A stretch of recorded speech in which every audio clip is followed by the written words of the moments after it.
Hi friends, welcome back for DElEd classes. तभी तक हमने जो हमारा F3 का पेपर है उसमें हमने यूनिट 4 तक पढ़ लिया है। और यूनिट 4 में हमारा जो एक लास्ट वाला टॉपिक था विशेष आवश्यकता वाले बच्चों के लिए जो प्रारंभिक शिक्षा और देखभाल जो है उसके बारे में चलिए हम थोड़ा बता देते हैं। जो जो हमारे विशेष आवश्यकता वाले बालक हैं उनके लिए जो हमारा प्रारंभिक शिक्षा होना चाहिए वो भी क्या विशेष रूप से होना चाहिए। जिन्हें विशेष आवश्यकता हो यानी दिव्यांग वाले बच्चे जितने भी हैं उनके लिए क्या हो, समेकित शिक्षा का जो हमारा जो समाज में समेकित शिक्षा उनके लिए है। जो हमारा राज्य में है, जो हमारे देश में समेकित शिक्षा है, जो दिव्यांग बच्चे हैं, जो विशेष आवश्यकता वाले बच्चे हैं उनके लिए समेकित शिक्षा उसे कहते हैं।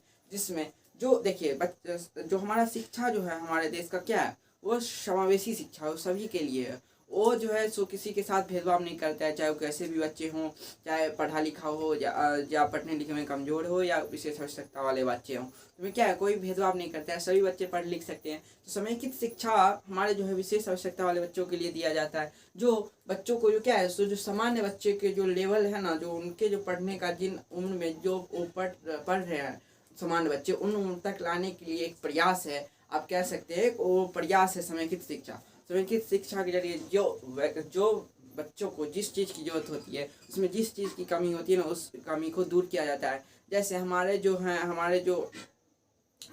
जो हमारे दिव्यांग बच्चे आते हैं, उनमें कोई देख नहीं सकता, तो उनके लिए भी हमारे जो एक अलग लिपि आता है उन्हें उनके पढ़ने के लिए। जो सुन नहीं सकते उनके लिए भी आता है हमारा लैंग्वेज स्किल्स आता है, जो उनको जो है हाथ के इशारों से पढ़ाया जाता है। तो ऐसे बहुत सारे हमारे समाज में ऐसे उपलब्ध हैं जिससे बच्चों को पढ़ाया जा सकता है। विशेष आवश्यकता वाले बच्चों के लिए उनको समेकित शिक्षा आप कह सकते हैं। आपको अगर पूछेगा भी समेकित शिक्षा से आप क्या समझते हैं, तो आप कह सकते हैं विशेष आवश्यकता वाले बच्चों को समान आवश्यकता वाले बच्चों के जो हमारा जो उनका जो दायरा है, उनका जो लेवल है, उन तक लाने में जो सहायता उनकी करती है वो समेकित शिक्षा उनको सहायता मिलता है। समेकित शिक्षा के जरिए ही उनका लक्ष्य है जो दिव्यांग बच्चे हैं, जो विशेष आवश्यकता वाले बच्चे हैं, उनको समान बच्चों की लेवल या समान बच्चों की जो दायरा में लाना। तो हमारा वो टॉपिक था वो हो चुका है। आज हमारा जो यूनिट 5 है, हमारा जो है बिहार में प्रारंभिक बाल अवस्था देखभाल और शिक्षा की क्या स्थिति है। जो इसमें बिहार में जो प्रारंभिक बाल अवस्था और देखभाल में क्या इसकी स्थिति है, और जो हमारा और इसके और 3-4 टॉपिक है उसके बारे में हमें पढ़ना है। तो चलिए शुरू करते हैं। पहला जो इसका टॉपिक है बिहार में प्रारंभिक बाल अवस्था देखभाल और शिक्षा की वर्तमान स्थिति क्या है। तो पहले देखिए, आप लोग देख ही रहे होंगे कि जो बिहार में जो प्रारंभिक बाल अवस्था, हम तो स्कूल की बात नहीं करें, हम विद्यालय की बात नहीं करें, जो बच्चों के पढ़ने के लिए जो प्ले स्कूल के बारे में ज़्यादा बात होगी। यानी जो हमारा प्ले स्कूल और जो हमारा जो मध्य विद्यालय है ना, उसके बारे में ज़्यादा चर्चा होगी यहाँ पे। और आप लोग को समझाने की जरूरत ही नहीं है इसमें, जो आप लोग देख ही रहे होंगे कि कैसे इसकी स्थिति है, कैसे इस परिस्थिति और स्थिति से ये गुजर रहा है बिहार की जो शिक्षा व्यवस्था है, शिक्षा प्रणाली है। तो देखिए बिहार में क्या अभी जो हमारे शिक्षक की जो बहाली होती थी वो भी बहुत फर्जी तरीके से हुई है। यानी 52 की 60,000 शिक्षकों का भी जो है सो जो हमारा जो ना जो है उससे हटा दिया गया है 60,000 शिक्षकों को, जो हम फर्जी तरीके से ज्वाइन हुए थे। बहुत से प्रधानाध्यापकों की कमी है बच्चों में, जो है स्कूल में जो है स्टूडेंट और शिक्षकों के छात्रों के बीच जो रेशियो है वो सही नहीं है। क्योंकि बिहार में जो हम जो 40 बच्चे पढ़ाना चाहिए एक शिक्षक, लेकिन यहाँ पे 63 बच्चों पर एक शिक्षक है। और जो यहाँ पे जो रेशियो है स्टूडेंट और टीचर में वो अच्छा नहीं है। और कहीं पे 200 स्टूडेंट पर एक टीचर है, कहीं पे 100 स्टूडेंट पर एक टीचर है। बहुत तरीके से जो एवरेज में 63 स्टूडेंट पर एक टीचर है यहाँ पे। रहना कितना चाहिए, 40 स्टूडेंट पर एक शिक्षक रहना चाहिए। तो अब ऐसी परिस्थिति है जो बहुत सारे जो हमारे जो यहाँ पे जो भ्रष्टाचार का जो है मामला जो है शिक्षकों की नियुक्ति में, जो हमारे पढ़ाने शिक्षा में, वो सब बहुत ऊंचे कद तक आप कह सकते हैं बढ़ा हुआ है। तो इसी सब के कारण हमारा क्या होता है, शिक्षा व्यवस्था पिछड़ा हो जाता है। तो अभी स्थिति कैसी है उसके बारे में हम चलिए पढ़ते हैं। तो बिहार राज्य में प्रारंभिक शिक्षा की स्थिति अत्यंत खराब होती जा रही थी, लेकिन प्रारंभिक शिक्षा के लिए स्कूल भी है। देखिए, अत्यंत खराब होती जा रही थी, प्रारंभिक शिक्षा के लिए स्कूल भी थे क्या है, और उसके कायदे कानून भी हैं, लेकिन ये अच्छी तरह से सर्वव्यापक और बहुआयामी विकास भ्रष्टाचार और कई ऐसे ही वजहों से नहीं हो पाया। क्या पहले हमारे जो इसकी इच्छा बहुत अत्यंत खराब थी, बिहार की जो शिक्षा स्थिति अत्यंत खराब होती थी। जो देखिए यहाँ पे हमारा आप पता करते हैं, जो हमारा जो प्रारंभिक शिक्षा जो है ना कब से प्रारंभ हुआ। तो पहले हमने पढ़ा रहा है 1970 के बाद से जो हमारा जो रेगुलर जो प्रोग्रामिंग है, स्टडी लर्निंग का पाठ्यक्रम का, वो शुरू होने लगा था 1970 के बाद। यानी आप कह सकते हैं जो ऑफिशियली लर्निंग जो है ना, 1970 से शुरू हुआ था। उससे पहले हमारा जो मॉन्टेसरी पद्धति थी और ऐसे ऐसे कार्य के जो बहुत से खेल विधि द्वारा जो हमारा जो एक सर्वव्यापक नहीं था, मतलब एक ऑफिशियली आप कह सकते हैं नहीं था। ये 1970 से पहले हमारा जो था सो मारिया मॉन्टेसरी के द्वारा, गिजुभाई बदेका के द्वारा, जितने भी हमारे पाठचर्या के बारे में हमने F1 में ही पढ़ लिया है, तो उस सब के जरिए पढ़ाया जाता था। लेकिन ऑफिशियली तरह से अच्छे से व्यापक तरह से अच्छे पढ़ाने के लिए जैसे क्लास बाय क्लास करके नहीं होता था शायद। तो यानी 1970 के पहले होता था लेकिन उतना व्यापक नहीं था। लेकिन इससे 1970 के बाद जो हमारा NEP जो है, उस सब का जो वो सब जो न्यू एजुकेशन पॉलिसी सब जो आई है, वो 1970 के बाद से ही आई है। और 1970 से ही हमारा प्रारंभिक बाल व्यवस्था देखभाल जो हमारा प्ले स्कूल सब है वो शुरू हुआ है अच्छी तरह से। तो देखिए, बिहार राज्य में प्राथमिक शिक्षा की स्थिति अत्यंत खराब होती जा रही थी। प्रारंभिक शिक्षा के लिए स्कूल भी है और उसके कायदे कानून भी है, लेकिन यह अच्छी तरह से सर्वव्यापक और बहुआयामी भ्रष्टाचार और ऐसे और जो है कई ऐसे ही जो वजहों से नहीं हो पाया। यह सर्वव्यापक और बहुआयामी इसके विकास जो होना था वो भ्रष्टाचारों के से और ऐसे ही बहुत सारे मामलों से नहीं हो पाया है। लेकिन कुछ विगत वर्षों से प्रारंभिक शिक्षा के क्षेत्र में क्रांतिकारी बदलाव हुए हैं। लेकिन कुछ बीते वर्षों से क्या है, क्रांतिकारी बदलाव हुए हैं। प्रारंभिक शिक्षा से जुड़े विभिन्न आयामों को महत्व दिया जा रहा है। देखिए, प्रारंभिक शिक्षा से जुड़े विभिन्न आयाम क्या हुए, जैसे हमारे कैसे अभी जो प्राइमरी शिक्षा से जुड़े प्रारंभिक बच्चों को कैसे पढ़ाना चाहिए, प्रारंभिक वर्षों में जो बच्चे आते हैं उन्हें कैसे पढ़ाना चाहिए, खेल विधि द्वारा गतिविधियां करके। तो इस सब क्या ये सब क्या हुआ, प्रारंभिक शिक्षा का आयाम हुआ, विभिन्न आयाम हुआ है। तो उसके क्या, उसका महत्व दिया जा रहा है पढ़ाने में।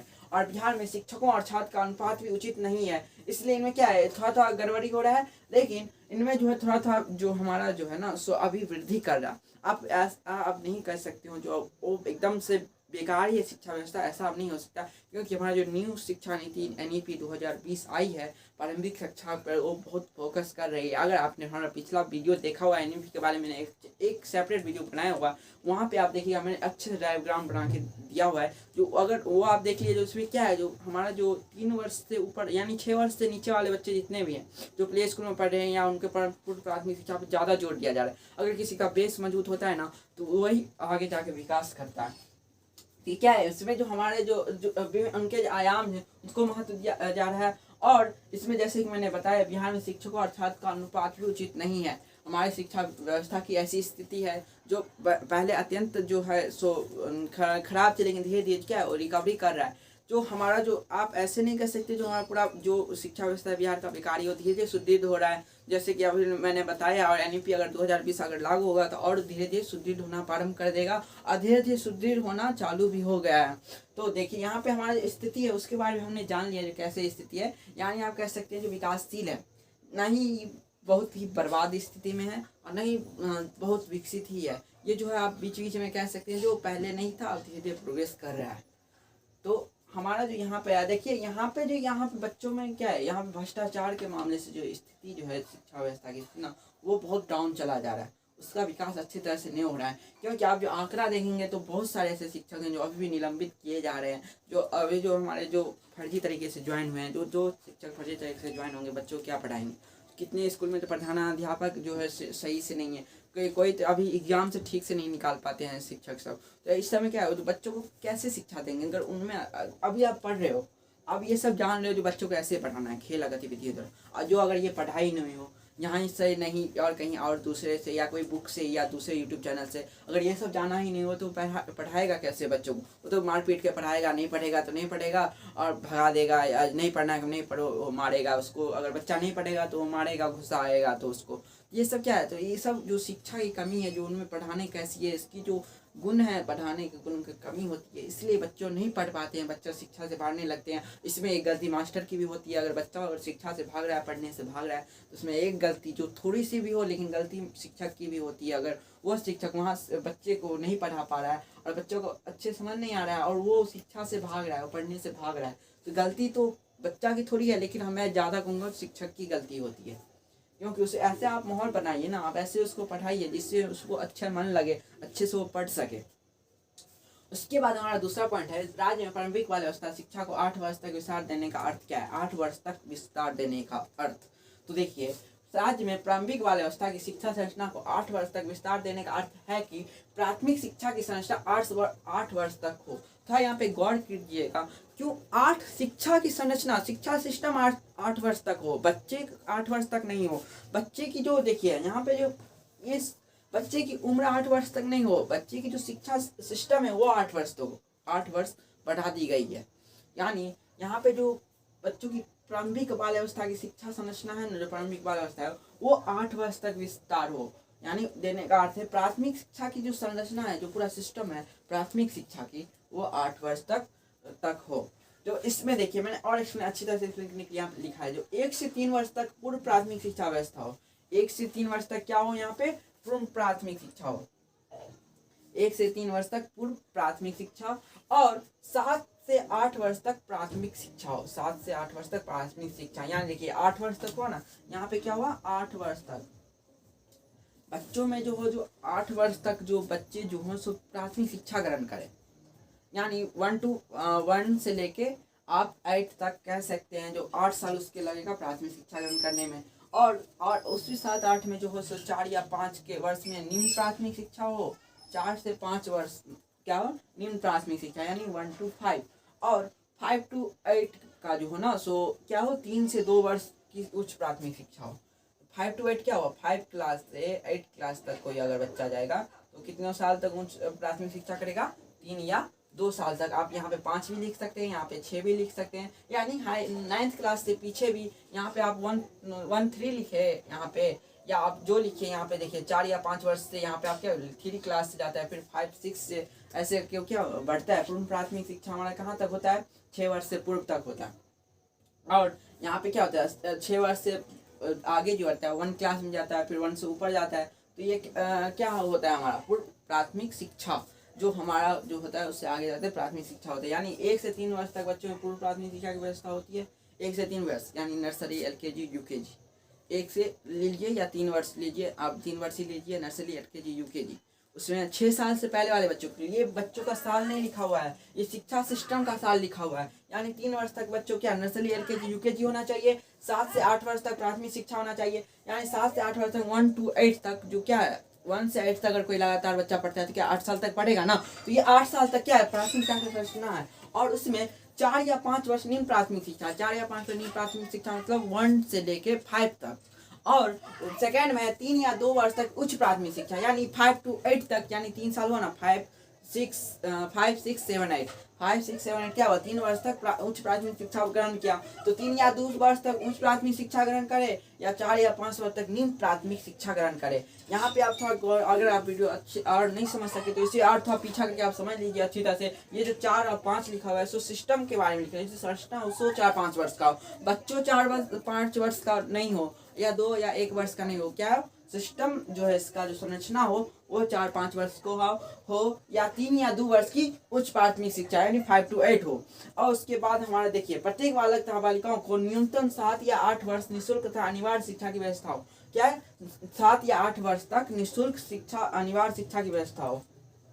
निःशुल्क 7 या 8 वर्ष तक जो उनकी जो निःशुल्क शिक्षा हो उसकी व्यवस्था हो, जो कि है भी, जिससे क्या हो निरक्षरता का उन्मूलन हो सके। राज्य में 3 वर्ष तक पूर्व प्राथमिक शिक्षा तथा 5 वर्ष तक प्राथमिक शिक्षा बालक एवं बालिकाओं को दिनांक में बदल दिया गया है। जैसे यहाँ पे देखिए 7 से 8 वर्ष तक क्या हुआ है निःशुल्क शिक्षा देने की बात कही गई है। यहाँ पे निरक्षरता का क्या हो जो उन्मूलन हो सके, जो साक्षर जो व्यक्ति हो साक्षर की बढ़ावा दे सके 7 से 8 वर्ष तक, इसलिए हमारे जो निःशुल्क शिक्षा अनिवार्य दी गई है। और राज्य में 3 वर्ष तक पूर्व प्राथमिक शिक्षा तथा 5 वर्ष तक प्राथमिक शिक्षा बालक एवं बालिकाओं के दिनांक में बदल दिया गया। देखिए 3 वर्ष तक पूर्व प्राथमिक शिक्षा और 5 वर्ष तक प्राथमिक शिक्षा, यानी 5 + 3 क्या हो गया 8 हो गया ना। 8 वर्ष तक यहीं पर यही समझाने की प्रयास मैंने कर रहा था तब से, जो 8 वर्ष तक विस्तार देने का 8 क्या है 8 वर्ष तक संरचना का प्राथमिक शिक्षा की संरचना का विकास हो, जो हमारा 3 वर्ष तक पूर्व प्राथमिक शिक्षा और 5 वर्ष तक प्राथमिक शिक्षा हो, यानी 5 3 8 हो ही गया।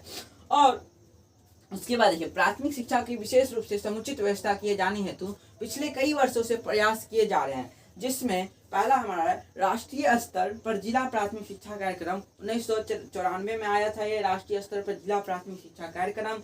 दूसरा हमारा है मध्याह्न भोजन योजना 1995। यहाँ से देखिए यहाँ से आप देख सकते हैं मध्याह्न भोजन योजना जो हमारा है 1995 में आया है। शिक्षा गारंटी योजना 1999 में आया है।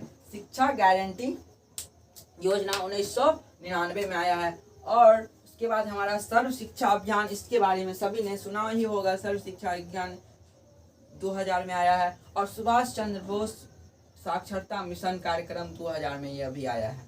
तो हमारा जो ये सब एज ए टीचर, आप एक टीचर बन रहे हो और ये सब कहीं भी पूछ सकते हैं जो कब क्या आया है और कौन सी व्यवस्था से क्या होता है और किस चीज़ के लिए और किस में कितना विकास कर रहा है, ये मतलब कैसे विकास हो रहा है। तो इस तरह से क्या हमारे जो प्राथमिक शिक्षा पर बहुत असर पड़ा है, क्योंकि लोग सब इसको देख के आए हैं। जो हमारा जो राष्ट्रीय स्तर जिला प्राथमिक शिक्षा कार्यक्रम 1994 में है, मध्याह्न भोजन योजना 1995 मिड डे मील आई है, और शिक्षा गारंटी योजना 1999 में आई है। और सर्व शिक्षा अभियान का मतलब है जो हमारे जो सभी का शिक्षा एक समान हो, सब सर्वव्यापक हो। इसके बारे में अलग से जो हमारे जो इसके बारे में मैंने अभी लिखा है ना, उसको अलग से हम अच्छी तरह और एक्सप्लेनेशन करके आगे पढ़ेंगे। अगर समय मिला तो और अच्छी तरह से अगले वीडियो में जो है सो अच्छी तरह से एक्सप्लेनेशन करेंगे। उस समय क्या सर्व शिक्षा अभियान है, सुभाष चंद्र बोस साक्षरता मिशन कार्यक्रम 2000 है, जो लोगों को साक्षर बनाने के लिए किया जाता था, जो लोगों को पढ़ना लिखना आ जाए, वो